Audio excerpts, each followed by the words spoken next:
Hello again, everyone. Welcome back. This is Professor Casey. Today we are discussing the second half of Chapter 3, adapted from David Emory Shi's America, A Narrative History. And this continues our discussion about colonial society. Okay, now that we've kind of gone through some of the basics concerning religion and concerning everyday life, we've discussed the Salem witch trials and other such phenomena. So now we're going to continue talking a little bit more about society in each of the three different branches of English colonies, okay, the New England colonies, the middle colonies, and the southern colonies, leading up to how society begins to transform, okay, because we're in a particular time period now where the aftermath of the Renaissance is now beginning to give way to the Age of Enlightenment. Okay, and so this is really what ends up changing people's perceptions about self-governance, about the way that religion should be dealt with, about how society itself should be dealt with. So now we can kind of start to look at how society in the colonies begins to change a little bit. And the first thing we'll talk about are cities in the colonies, okay? We kind of are fast forwarding a little bit more now. We've gotten through most of the 17th century already, and we're kind of gradually moving into the 18th century, okay? People have been living in the colonies for a while now, okay? They've been there for roughly 100 years, give or take, right? A little bit less, perhaps. But now cities are gradually beginning to grow more and more, okay? We don't necessarily just have small villages anymore. Now we have more cosmopolitan centers. And most of the colonial cities, as can be expected, tend to grow around the Atlantic coastline, okay, on the eastern seaboard. And a few grow along large rivers as well. And the reason for this, of course, is the fact that these are major waterways. Okay, it's where most of the trade, most of the news, most of the products, most of the commerce ends up taking place. Okay. And so these become centers not only of commerce, but of politics, of growth, development, and that sort of thing. So looking at these particular areas, this is where we really start to see most of the advances start to take place in colonial culture, okay?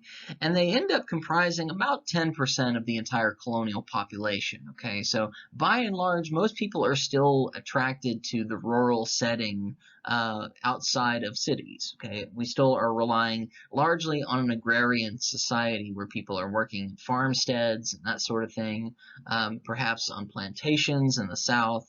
But in colonial cities, as densely populated as they can get, it's still a drop in the bucket compared to the remainder of colonial society.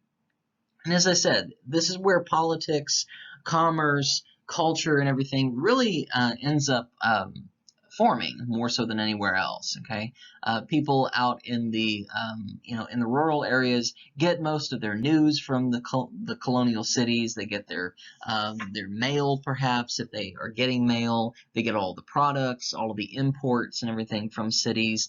And so cities are really a location for most of the I hesitate to say the upper crust of society, but this is kind of the major hubs of culture. And speaking of class, now we can actually get into discussing this a little bit. Those who are considered members of the quote-unquote upper class in colonial societies are typically individuals who are merchants, okay, people who have made quite a bit of money on imports and exports, and a few who are property owners, okay.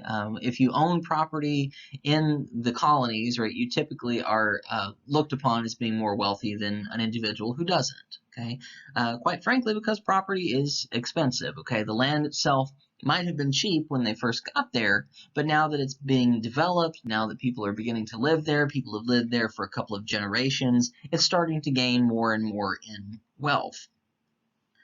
Most of the individuals, of course, are considered to be the middle class. Okay, these are people who are perhaps shop owners, who are innkeepers and craftsmen, and the middle class in cities typically makes up about 2/3 of all male workers, okay? Primarily because they work as artisans, okay? So again, the blacksmiths, the silversmiths, you might have someone who is an artificer who works with a certain metal, perhaps, a cobbler, a cooper, right? Anybody who works with their hands and provides a specialized service typically works as part of the middle class, okay?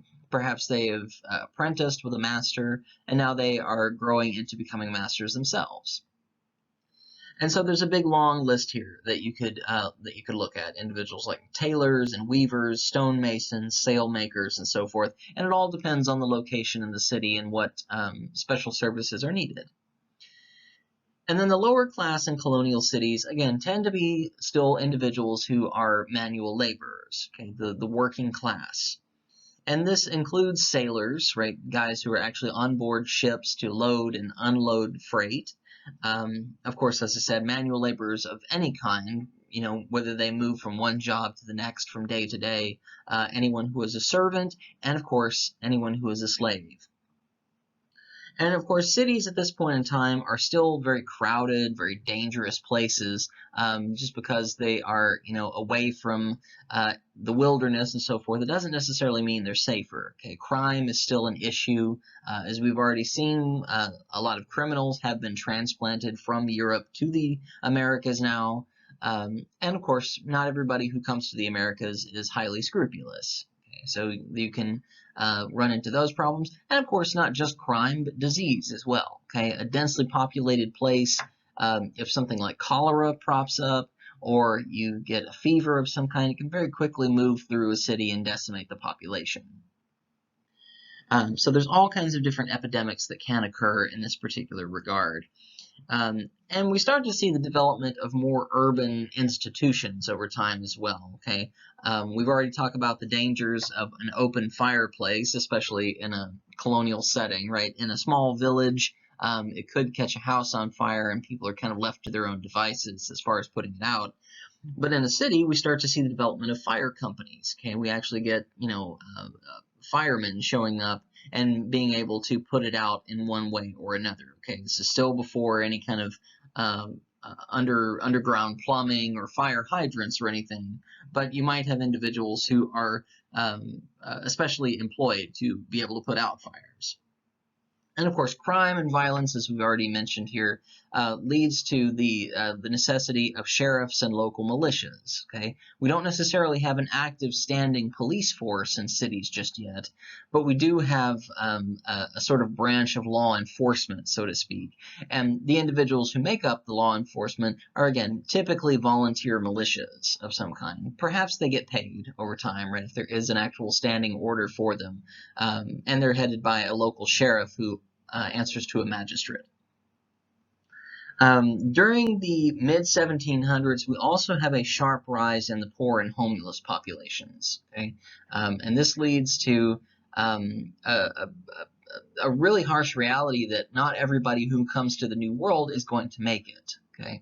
A lot of people face this exact same issue when the colonies were first being established, but it was a little bit more universal at that point in time because there were no actual cities to speak of, right? There were no villages to speak of.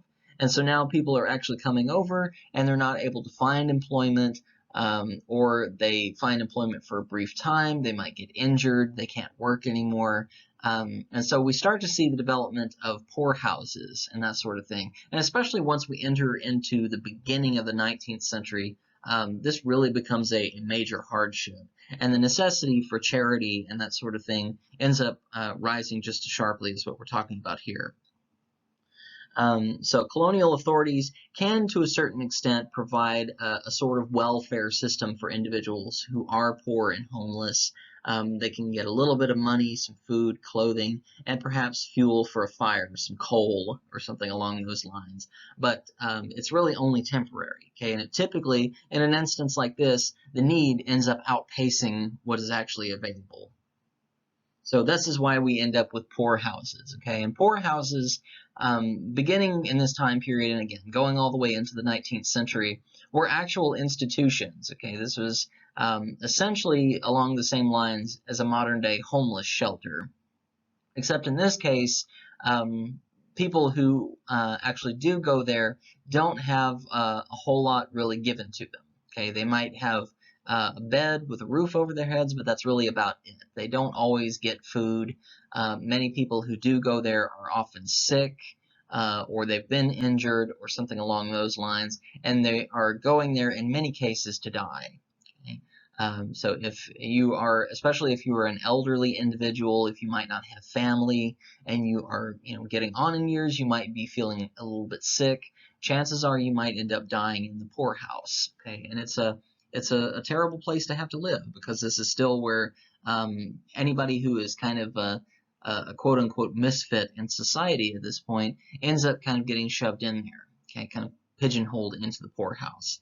Um, so you might get individuals who suffer from mental illness, for example, and so it becomes something almost like an asylum or a sanitarium, okay, which is just kind of a situation where there's very inadequate medical care or inadequate care of any kind. Okay, it's just kind of a temporary lodging for individuals. Okay, and some people do manage to get back up on their feet once they do go there. Okay, it's temporary lodgings before people can actually find their feet again and be able to keep going, but it's not always the case. Now, continuing to talk a little bit more about cities, the primary location in a city for people to actually meet and get together are inns and taverns, or as we know them, public houses or pubs. Okay? They're very popular, and they're considered to be necessary because at this point in time, pubs actually offered multiple other services besides just being a bar. Okay. Again, many times they have an inn attached to them where people can actually go upstairs and have a room for the night, that sort of thing, especially if you're a traveler. By 1690, it's estimated that there were 54 separate taverns in Boston, and half of them were operated by women. Okay, remember we talked a bit about how women do have the potential to become proprietors, right? If they are able to, gain control of a certain property or something, if they have money. So this is one particular instance where we can look at something like this. 1712, the local authorities in Massachusetts attempt to pass a really, I guess, highly expectation driven law that they refer to as the Act Against Intemperance, Immorality, and Profaneness. Okay, and what this does is this is the first time that we see the issuance of liquor licenses in the United States. Okay, before the United States is even a country, this is still the colonies. It bans fiddle playing, which seems rather innocuous, but people had this idea at the time that fiddle playing was something that would end up rousing people's spirits, rouse their fighting spirits a little bit too much, get them a little bit too hyped up, especially once they've been drinking, and would somehow lead to fighting. Okay? And there's also the beginning of the time when people begin to post warnings about known drunks. So you might have a warning sign posted not to serve a certain individual if they come in. And it also attempts to ban the sale of rum and brandy, both of which are very high in alcoholic content. Okay, and so people would be able to serve beer still, and occasionally serve one or two other spirits, whiskey perhaps, but rum and brandy in particular tend to have, again, slightly more high alcoholic content, and so they were deemed to be a little too dangerous. And as it can be imagined, right, this ultimately does not stick. Okay, it's the last attempt to try to regulate tavern activity until the American Revolution actually occurs. Okay, so it just speaks to the importance and the prominence of tavern activity in the colonial period. And by the time we get to the end of the 17th century and we're actually entering into the 18th century, there's actually more taverns in the colonies than there are any other businesses. Okay, and there, especially even into the 19th century, this is the same case. Even in New York City, there are still more bars there in the 19th century than there are grocery stores. Okay, so pubs and taverns don't necessarily go out of style anytime soon. By the time we get to 1710, the postal service actually begins operating in the Americas. Okay, London's postmaster ends up establishing a colonial deputy to kind of oversee all of the post office activities in the in the American colonies. And another particular aspect that is controlled by taverns over time is they serve as postal offices. Okay, so you would actually go there to get your mail, to mail something, and occasionally they even end up having and especially again in the 19th century too, we start to see them being polling stations as well, right? You go there to actually cast your vote for a certain individual or another. Okay, so again, pubs are very, very important hubs of business of all different kinds. Okay, in the colonies. By 1745, we see 22 newspapers that have begun in the colonies. Okay, most of them are taking place in the middle colonies. Okay, so right around New York, Pennsylvania, Delaware, that kind of region. And John Peter Zinger is one particular case study that we can look at real quick here. This is the first time we have an American publisher who's actually put on trial for criticizing the British government. Okay, and it's he's a German-American publisher. 1735 is the year that he's actually put on trial for this. He criticizes the British governor of New York for being derelict in his duties and all this kind of stuff, and for being just kind of a genuinely horrible person. And I think it's really funny. It says that he's ultimately found not guilty by reason of the truth. Okay, so in other words, this colonial governor tries to say that he's committing libel or something by putting lies in print, but in reality he's speaking the truth.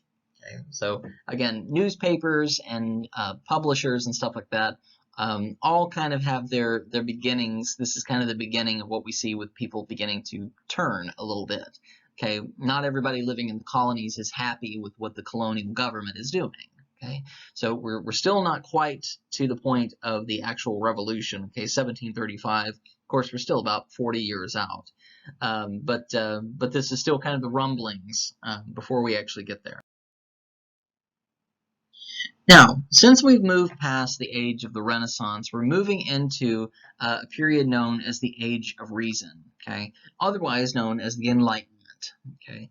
And this is a period that lasts roughly from 1685 until about 1815, okay, so it's a pretty long stretch of time, well over a century. And the Enlightenment is kind of the next stage in evolution of what the Renaissance sets out to do. Okay, this is when people began to look at intellectual inquiries into the scientific method, into human nature, into philosophy, the natural world, and everyone's place in it. Okay, so it's kind of the golden age of Western civilization and philosophy. Okay. And not everything about the Enlightenment is accurate or correct in terms of the way that we have developed as a modern society. Many ideas that come from the Enlightenment are very, very far-fetched, okay? And some of them even continue some of the ideas that were hatched during the medieval period, okay? They allow ideas concerning race and ethnicity to continue, of certain individuals who are, somehow cursed to inhabit one particular lifestyle or another for the remainder of their days. So the Enlightenment has its limitations. It's very important to point that out. But there are several steps forward that are made in other areas that we can discuss. For the most part, it ends up challenging traditional ideas and tries to look at discovering truth through discovery. Okay, through actually employing some kind of scientific method and actually examining evidence to determine, rather than taking a religious leader or a government leader at his or her word. And of course, the Enlightenment also tries to look at the ideas of human progress and eventually political freedom. Okay, and again, not all of these ideas are, entirely modern by our standards. Okay, many of them are still very outmoded. But we start to see the beginnings of a few things here. One of the earliest individuals that could be part of the Enlightenment is Nicholas Copernicus. Okay, he's a Polish astronomer who is most famous for challenging the idea of what is called geocentrism in 1533. Okay, so this really even predates the beginning of the Enlightenment by over 100 years. And the idea of geocentrism was this concept that the Catholic Church at the time, and really most individuals, believed that the Earth was at the very center of the known universe. Okay, people had finally begun to realize that there perhaps are other planets, that there perhaps are that the stars are actually something more than just little pinpricks in the curtain of night or something like that. And so people began to really examine our position in the universe. And initially, the idea was that we are the center of the universe, and with religion and everything putting such a heavy focus on human beings and our relationship with the divine, right? It seemed like that would be the logical thing, at least in people's minds then. But Copernicus actually says, no, it's not geocentrism that we need to think about, it's heliocentrism. Okay? And heliocentrism says that it's not us who are at the center of the universe, it's our sun. Okay? And that we are, in fact, revolving around the sun, right? We're making an annual cycle of revolution around the sun, and not the other way around. Okay? In other words, the sun is not revolving around us, we are revolving around it. Of course, Sir Isaac Newton is one of the most famous individuals from the Enlightenment. Okay? He is credited with discovering the concept of gravity, okay? And says that the universe is actually governed by natural laws rather than by a divine being. Okay?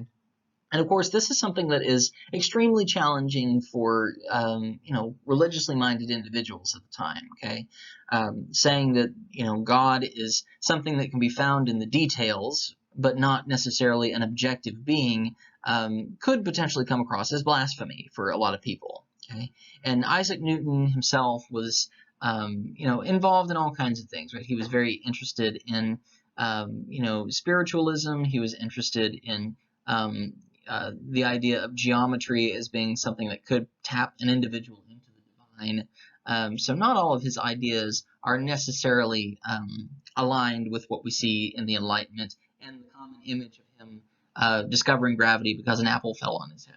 Okay, so, but he was an extremely intelligent individual who did come up with the idea of natural laws. Okay. And that leads us into a new branch of thinking when it comes to religion here, okay, and specifically when it comes to Christianity in particular. And it's called Deism, okay.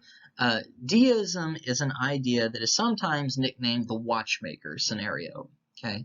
And basically what Deism says is that there is a God of some kind, a deity, who has created the universe and everything in it, who has written natural laws of some kind by which everything operates, has essentially built the clock, wound it up, and has let it run. Okay? So, in other words, this creator deity does exist somewhere, or at least has existed, but doesn't actually intervene in human affairs anymore. Okay? So, in other words, the ideas behind deism that people found the most challenging were, number one, prayer is ineffective, okay, because this is a God who does not answer prayers, right? This is a God who has written natural laws and has allowed, mathematics and gravity and all that kind of stuff to kind of take hold and do what it will, but God will not actually intervene anymore, okay? So praying to God and asking for things doesn't really do a whole lot in the long term. This is what deism states. And it also explains away the concept of evil by saying that it is actually the result of ignorance rather than the result of original sin. Okay? And this is, again, kind of an evolution in the stage of human thinking here, because for such a long time, throughout the Middle Ages, individuals believed that anytime someone became sick or was injured or something along those lines, it was the result of displeasing God and or committing a sin of some kind. Okay? And so now the whole idea of evil is not necessarily because we as human beings carry some kind of stain on us from the fall of humanity with Adam and Eve, but that we are simply ignorant of the world and the universe around us, and we need to explore it. Okay? And the antidote to get rid of sin is reason. Okay, to actually try to reason things out, to examine things and determine ourselves and actually discover these natural laws. Okay, and in so doing, we can perhaps have better lives for ourselves. Okay? Now, of course, the common idea up until this point, and which is still carried forward even into today by some people, is the idea of theism.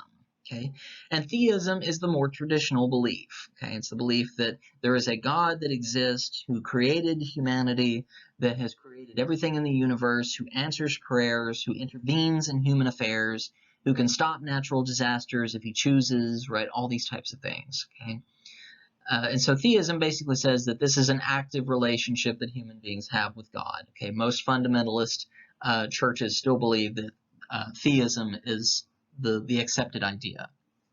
Okay, so deism is kind of the God who exists kind of outside of human affairs, and theism is a God who still intervenes. Now, a couple of other individuals we can briefly talk about here are individuals like Immanuel Kant. Okay, he is a German philosopher who specifically says, the quote here I have, "Dare to know and have the courage to use your own understanding." Okay, Immanuel Kant is one who looks at individual rights of liberty and so forth, and happiness, and what it is that we need to actually have as human beings. Okay, and a lot of Immanuel Kant's ideas are eventually absorbed into America's laws. Okay, life, liberty, and the pursuit of happiness are some things that actually come from Kant. And John Locke also balances this out. He also contributes to this idea. And Locke is an English philosopher who embodies a lot of the same things. He says we, as human beings, all have natural rights that we need to have at all times, and we need the law to be able to protect those natural rights. Okay?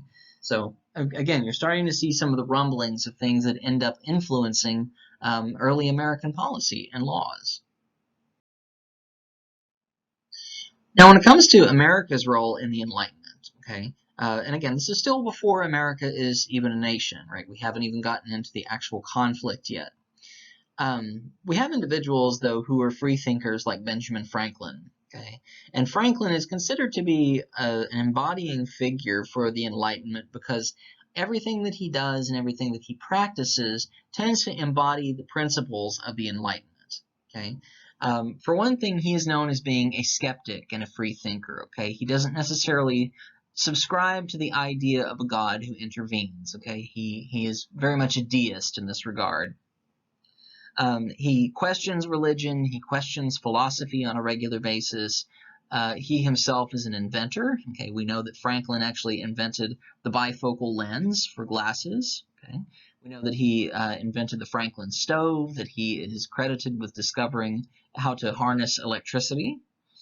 And of course, we know eventually over time that he himself is a statesman and an entrepreneur. Okay, once we get into the American Revolution, we see how he is able to influence the heads of state, particularly in France, to help intervene on America's behalf against the British. So again, he's responsible for lots of things. As I said, he also is responsible for founding the University of Pennsylvania. The American Philosophical Society is another one of his brainchildren. Again, the Franklin stove is kind of the wood-burning indoor stove that we see used in colonial eras, kind of the cast iron stove, so to speak. The lightning rod is another thing he's attributed to. Again, bifocal glasses. And one of my favorite little humorous tidbits about him is he also had a wonderful sense of humor. And he actually wrote an open letter to the Royal Academy in England about the concept of farting. So depending on what your sense of humor is, I'll post this in the discussion board because it always gets a laugh. But he actually is not necessarily trying to be humorous here, even though it is a humorous topic for individuals like me who think this is funny. But he actually goes into waxing philosophical about why we are so afraid to acknowledge this about ourselves. And of course, he does inject humor into it as well, right? Is there a way to improve the smell and all this? So again, depending on what your flavor of humor happens to be, Benjamin Franklin is an individual who has a little bit of something for everyone. Okay. As far as the rest of American life goes, when it comes to education, this is a point that is kind of glossed over for the most part when it comes to the general narrative of colonial life. But education tends to be a part of private family life and occasionally is part of church life. Okay, that is to say, there is no real formal educational system in existence yet. Okay, there is no public education. Okay, and even when it comes to universities and so forth, we'll see a few examples of universities that are founded in the early days of colonial, colonial period. But for the most part, if people are going to educate themselves or their families or their children, it's all done at home. Okay, and people have to kind of make do with what they have. Scripture and the emphasis on it tends to be the biggest contributor. Okay, most people kind of learn scripture by rote. Okay, they don't really they're memorizing it. Okay, they're memorizing it as a way to try to preserve their faith and so forth, more so than anything else. Occasionally, they use it as a means to teach individuals how to read and so forth. By 1647, the Massachusetts Bay Colony actually begins requiring grammar schools in Latin for college preparatory. Okay, so some individuals are actually bound and determined to go to a college or a university by this point. And so the Massachusetts Bay Colony starts to kind of ramp up its educational program. The New England and Middle colonies tend to be the most educated of the English colonies, okay, because of the presence of universities, because of the presence of more specialized practices, more specialized employment opportunities. And the South has very few schools for the most part, because most individuals are engaged in the agrarian lifestyle, where there's not really much of a call or a need for it, okay, and typically tends to use private tutors to educate individuals. And the New England Primer, which you see here as a little brief example, tends to be one of the earliest forms of a grammar book. Okay, and it actually, again, if you look at some of the images here, it's kind of hard to tell. This actually begins to incorporate scripture in education. Okay, first one for A, this is an alphabet thing. It says A, in Adam's fall we sinned all. Okay, so these little couplets here try to teach how each one of the letters is used. B is for book, in this case Bible. C is for cat. D is for dog, and so forth.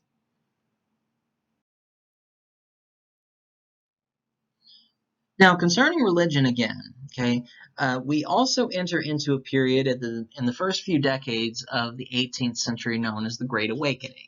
Okay, and there are multiple Great Awakenings that actually end up occurring throughout American history. This is just the first one. It's the first phase of it. And this is when people are actually beginning to have a religious and an emotional reaction to the presence of the Enlightenment.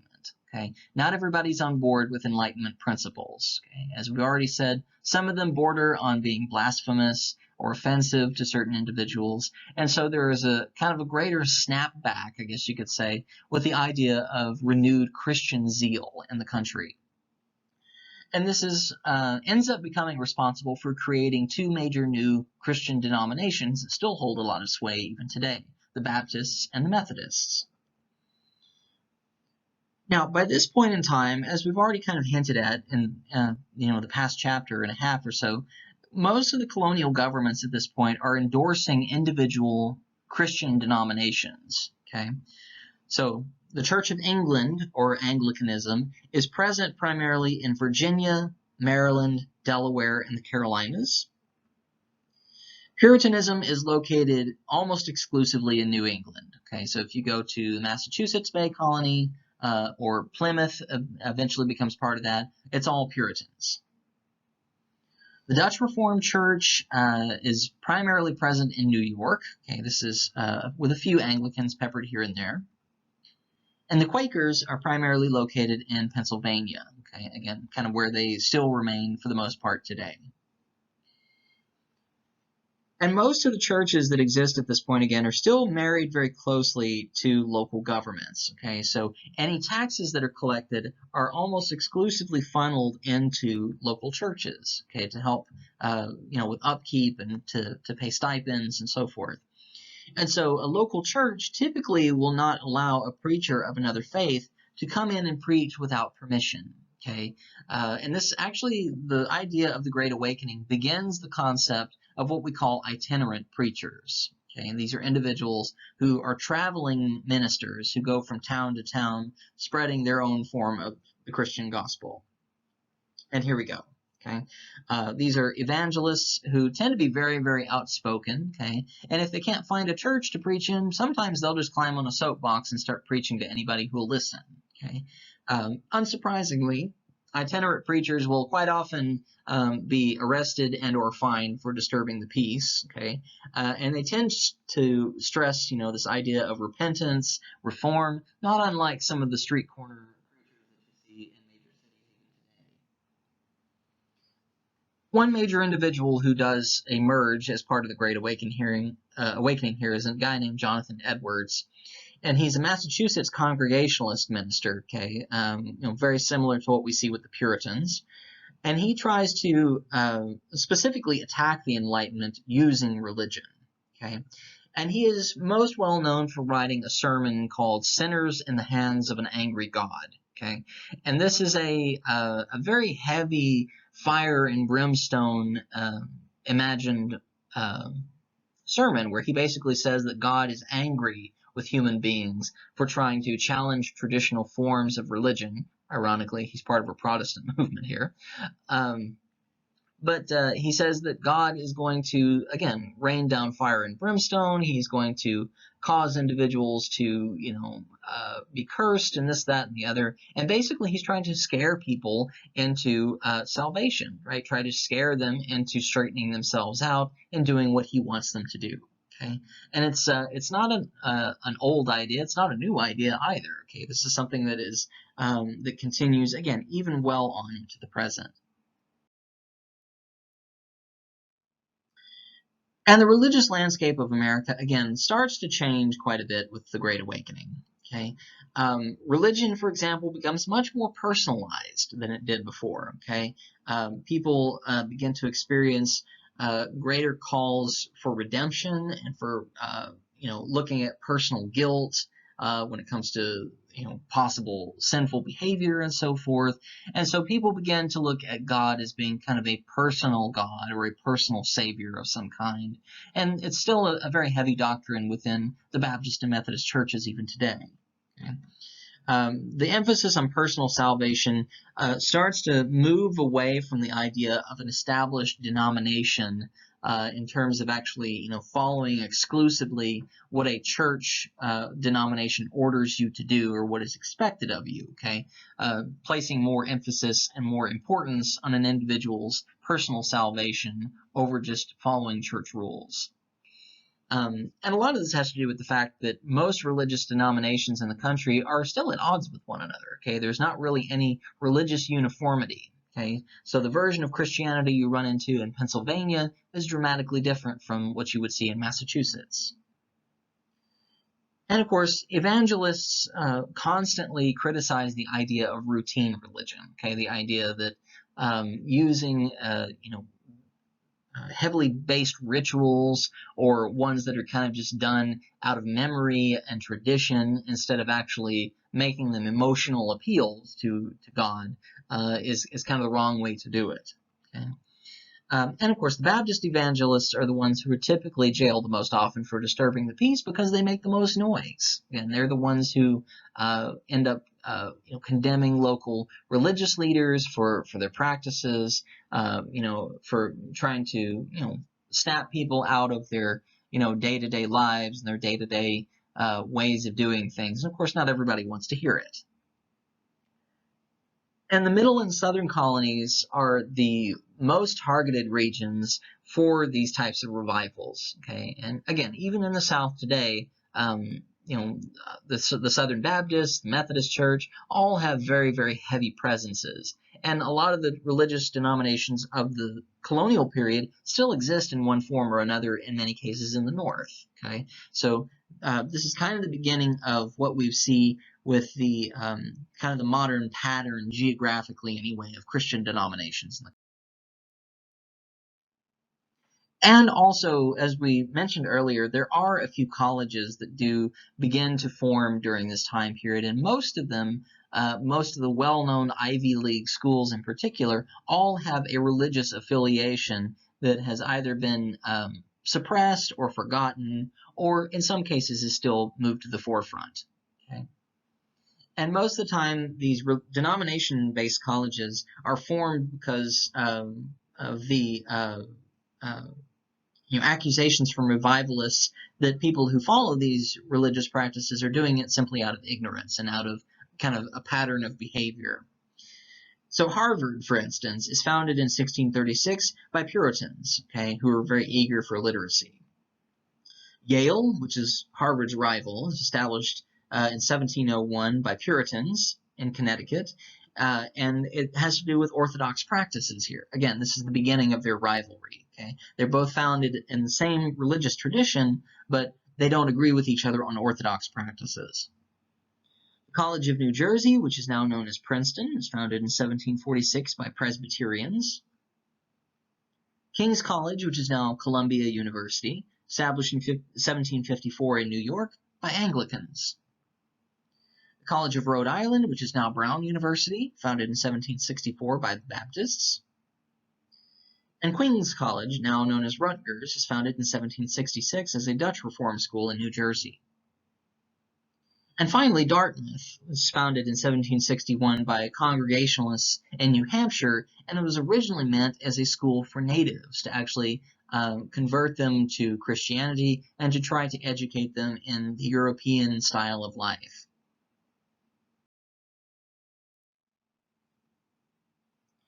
So once the First Great Awakening wave ends in 1750, the religious landscape of the Americas has gradually begun to change. Okay, both of these specific elements, the Enlightenment and the Great Awakening, end up influencing American society almost in equal measure. Okay, we have individuals who are getting more into rational thinking when it comes to science and law and philosophy and the universe, and we have individuals within religion who are beginning to try to reform it once again.